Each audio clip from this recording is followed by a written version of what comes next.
Olá, a partir de agora você acompanha conosco uma conversa com a senadora Vanessa Graziotin. E o nosso tema é a participação das mulheres na política brasileira. Na verdade, nós estamos falando de uma proposta de emenda da Constituição que foi votada na Câmara dos Deputados no pacote de reforma política e que previa uma possibilidade de equilibrar gêneros na ocupação das casas legislativas, tanto do Congresso Nacional quanto das assembleias. É um tipo de cota, dessa vez não para candidaturas, mas sim para atuação já parlamentar de eleitos.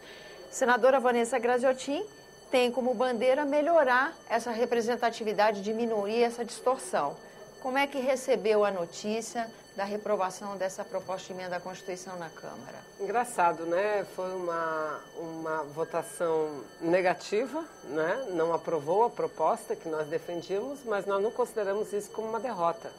Achamos que tivemos uma vitória parcial, porque obtivemos 293 votos a favor, contra 101 votos contrários à matéria e 53 abstenções. Entretanto, o colegiado que votou era de 448 deputados, salvo engano. Um número muito baixo em se tratando de uma proposta de emenda constitucional. E nós consideramos uma vitória por quê? Porque conseguimos formar uma maioria importante a favor da proposta das mulheres. E lembrar aqui o fato de que foi uma luta muito dura, foi muito difícil convencer o colegiado de líderes, a presidência da Câmara dos Deputados, da necessidade de colocar em plenário a votação da PEC da cota das mulheres. Então, a gente acredita que, a partir do episódio ocorrido na Câmara dos Deputados, dessa votação, que, repito, a maioria foi favorável à lei das cotas, a gente pode seguir na nossa luta. Nós já temos marcada uma reunião da bancada feminina aqui no Congresso, aqui no Senado Federal, e posteriormente vamos nos reunir com as deputadas novamente, mas no Senado Federal por quê? Porque assim como tramitava na Câmara dos Deputados uma proposta de emenda constitucional estabelecendo cota de gênero, ou seja, uma cota que servirá às mulheres, nós também temos uma proposta de emenda constitucional tramitando aqui no Senado Federal, porque lá em fevereiro, quando nós iniciamos os trabalhos legislativos, nós reunimos a bancada feminina das duas casas e decidimos, que a prioridade da nossa luta esse ano seria a luta pelo empoderamento das mulheres e dentro da reforma política para mudar a lei de cotas que nós temos hoje, que é a cota nas chapas de candidaturas. E nós queremos uma cota mais efetiva, que garanta um percentual maior das mulheres no Parlamento brasileiro. E lembrando a você que nos assiste que essa é uma ferramenta de tentar equilibrar a representatividade de homens e mulheres no Parlamento, que não é usada, não é pleiteada, mas não é pleiteada só no Brasil. Não, isso ela é no mundo inteiro. Em outros lugares. Ela é utilizada no mundo inteiro. Para você ter uma ideia, no Brasil, nós comemoramos esse ano de 2015, 20 anos da lei da cota. A nossa cota, no Brasil, foi aprovada, a cota de candidaturas, 30% de todas as chapas de candidaturas têm que ser preenchidas por sexo diferente. Isso. Ou seja, nenhum homem, nenhuma mulher pode ocupar mais do que 70% das vagas de candidaturas. A gente quer manter esse mesmo princípio, entretanto, para as cadeiras. Por quê? Porque, como no Brasil nós aprovamos, no ano de 1995, cota de gênero para as mulheres, os países do mundo inteiro aprovaram também, porque foi uma orientação muito forte das Nações Unidas, da ONU, em decorrência do fato de que as mulheres estavam ausentes da política na maior parte dos países do mundo. Não é um problema exclusivo da nossa cultura, nem do nosso país. Exatamente. Tem todo esse esforço mundial para melhorar. Vamos pegar o exemplo. O Brasil, nós tivemos o direito ao voto em 1934, não é? Nós não podíamos votar. E conseguimos o direito ao voto antes do que muitos países da Europa, por exemplo. Então, a exclusão da mulher da política é parte do domínio que o homem tem sobre a mulher, é parte da formatação da sociedade que ainda discrimina a mulher e a considera ainda como um ser frágil e um ser inferior. Então, nós tomamos essa decisão lá atrás e fomos a voto. Não conseguimos a vitória por 15 votos somente. É bom que se diga, foram 15 votos, mas a nossa tática será agora retomar a luta a partir do Senado Federal. Nós temos uma proposta de emenda constitucional tramitando. Ela está na Comissão de Constituição e Justiça. A relatora é a senadora Simone Tebet. A matéria já está pronta para ser votada na comissão. Então, nós temos que fazer um trabalho com os parlamentares, os senadores aqui do Senado Federal, votar na CCJ e vir ao plenário. Após a votação no plenário, caso seja aprovado em 2 turnos, a matéria volta à Câmara dos Deputados. E, enquanto isso acontece, nós vamos intensificar a nossa mobilização em nível nacional. Nós estamos realizando atos políticos em todos os estados brasileiros. Já fizemos em São Paulo, no Amazonas, no Rio Grande do Sul, no Piauí, em vários estados. Agora, proximamente, teremos no Mato Grosso, vamos fazer na Bahia, vamos fazer em todos os estados brasileiros e comprometendo os parlamentares homens. E aquela votação de ontem foi importante porque nós temos um mapa de quem está a favor e quem não está. Já então, objetiva esse trabalho. Exatamente. Então nós vamos buscar, já começamos a dialogar com os parlamentares que votaram contra.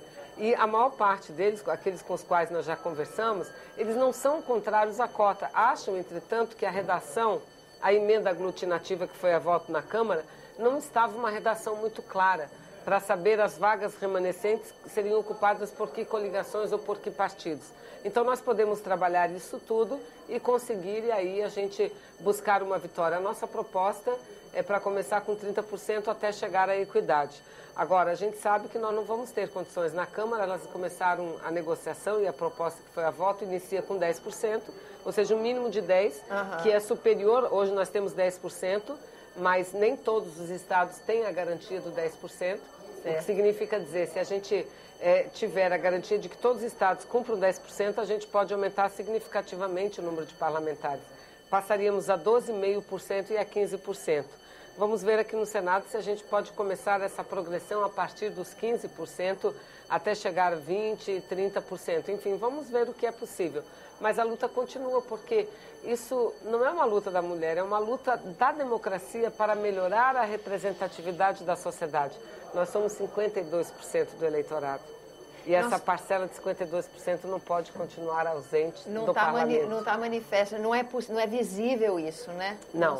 Eu lembro que a última entrevista que a gente fez sobre reforma política, salvo engano, a senhora mencionou um número, assim, até em países muçulmanos, onde a dinâmica de relacionamento de homens e mulheres é bem diferenciada daqui, por exemplo, até nesses países a representatividade política é superior à nossa, né? É superior.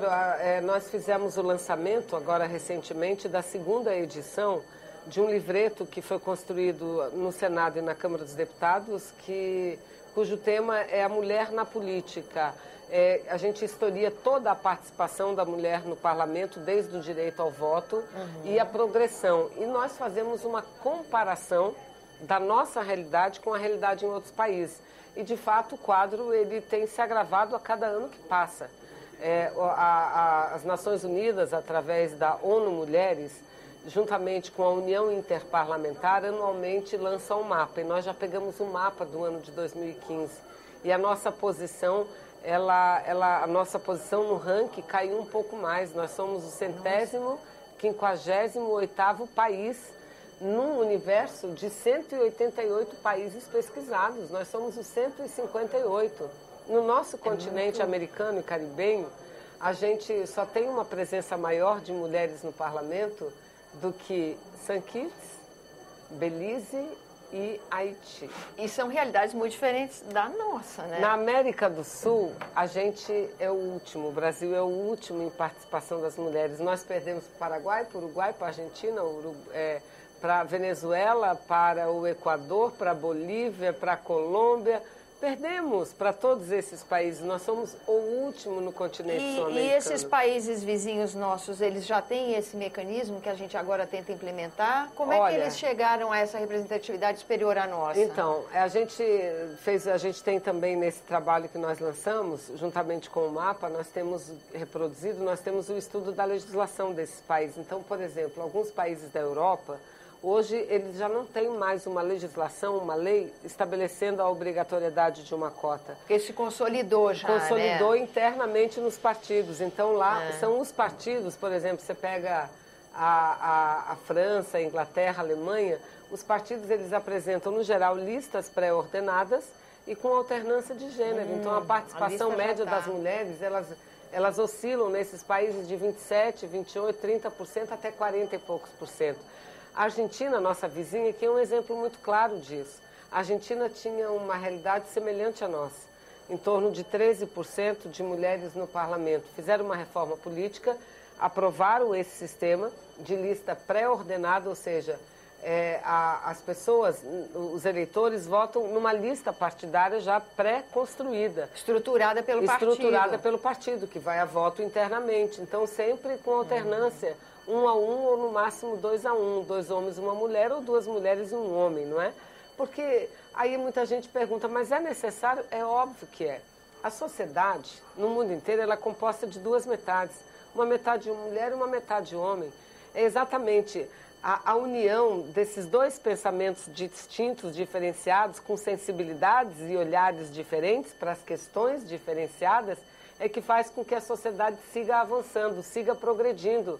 No parlamento a gente tem que ter a realidade, porque muitas vezes a mulher é mais sensível para alguma coisa, para um tema, o homem para outro. Então, essa complementariedade que vai fazer com que a política melhore. Enriquece, Não há, eu repito, não há explicação ao fato de que no Brasil nós somos 52% do eleitorado e só ocupamos 10% das cadeiras. Tem que mudar essa realidade. E no mundo inteiro já se sabe que para mudar a realidade, para a gente não esperar 2118, que é todas as pesquisas feitas, estudos indicam que se a gente não adotar uma política forte de discriminação positiva, que são as políticas afirmativas... Serão mais 103 anos. Mais 103 anos para nos aproximar dos homens. Aí realmente. Não dá. Senadora, agradeço a sua presença. Infelizmente, o nosso tempo já está vencido, mas a gente vai acompanhando aqui do argumento, se a senhora quiser voltar para falar no assunto.